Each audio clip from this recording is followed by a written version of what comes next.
let's dive into the high-stakes world of offshore operations. It's a place where complexity is just part of the job.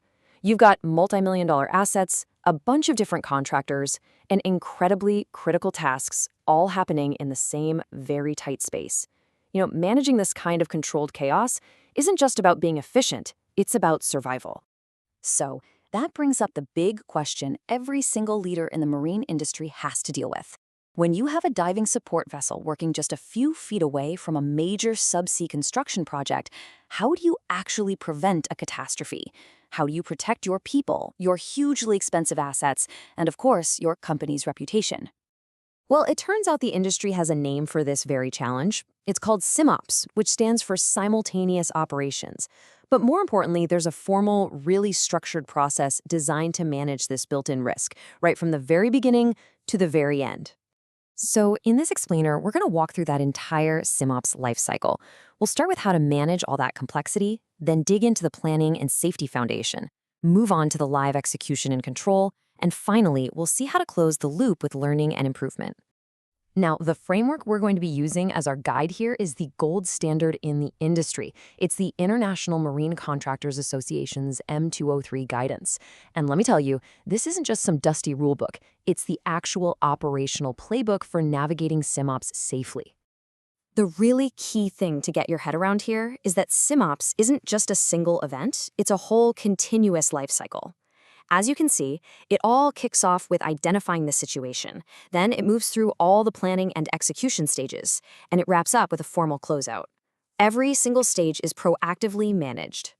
Okay, so that takes us to what is honestly the most critical phase of all, planning and risk. Because in a SIMOPS environment, whether you succeed or fail is pretty much decided long before any vessel ever leaves port. This is where you build the entire foundation of safety. The whole process really rests on these 4 foundational steps. First, everyone gets together to identify the SIMOPS in a kickoff meeting to define the scope.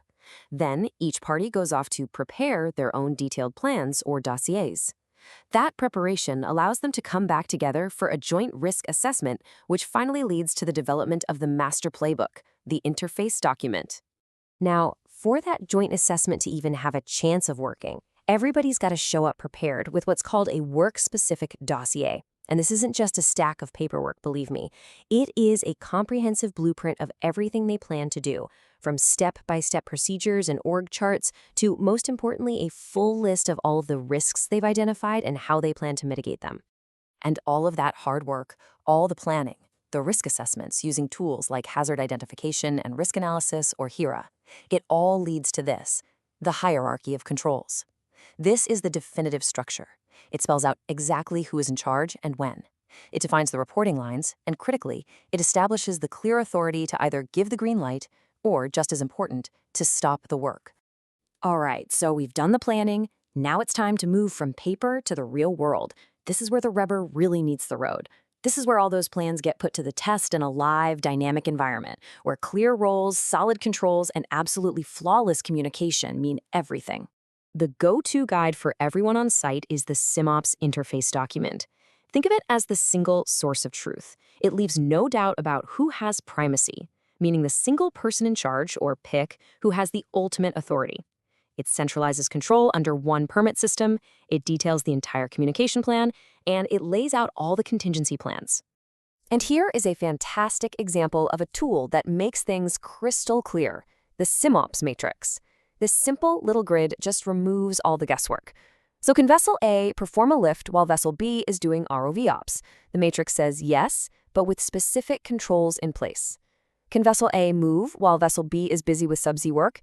Absolutely not. Prohibited. There is zero ambiguity. Now, this is a really critical distinction for any manager to understand. A SIMOPS management of change process is not your standard project MOC. A project MOC is often focused on schedule or scope, and it can have a pretty slow approval chain. A SIMOPS MOC, on the other hand, is all about immediate safety. It's a rapid response mechanism that gives key people the power to call an all-stop right away. Okay, let's make this feel a little more real. Picture this. You've got 2 vessels working super close to each other during a really critical part of the operation. And then, all of a sudden, you lose both primary and backup radio communication. What happens next? The answer? It's already been decided, and it's absolute. The person in charge has the clear authority and, in fact, the obligation to stop all work immediately. And operations do not start up again until communication is completely restored and confirmed by every single person involved. Right. Let's throw another one out there. What if a vessel is using its dynamic positioning system, its DP system, to hold a super precise location next to a platform, and then it has a critical failure that could cause it to drift? Again, that is an immediate, full stop of the operation, but it also goes a step further. It instantly activates the pre-agreed contingency plans. The entire team knows exactly what steps to take to manage the vessel's drift, protect the nearby platform, and keep all personnel and assets safe. This is what planning in action looks like. You know, the job isn't actually finished just because the work on site has stopped. The final, and you could argue, most important phase is all about organizational learning. It's about making sure you're even safer and more efficient the next time you do this. So what happens is, everyone gets back together for a formal closeout review. And the goal here is to have a really honest look at what worked well, what didn't, and where things can be improved. These lessons learned don't just get filed away in a cabinet, no way.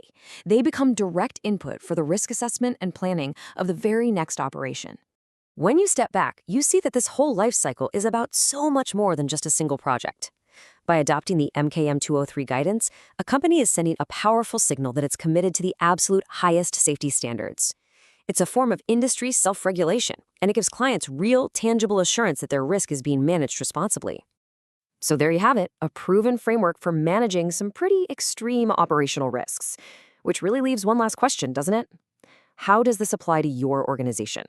Are your current processes, your planning, your controls, your communication, are they truly robust enough to prevent a catastrophe when your own complex operations inevitably collide?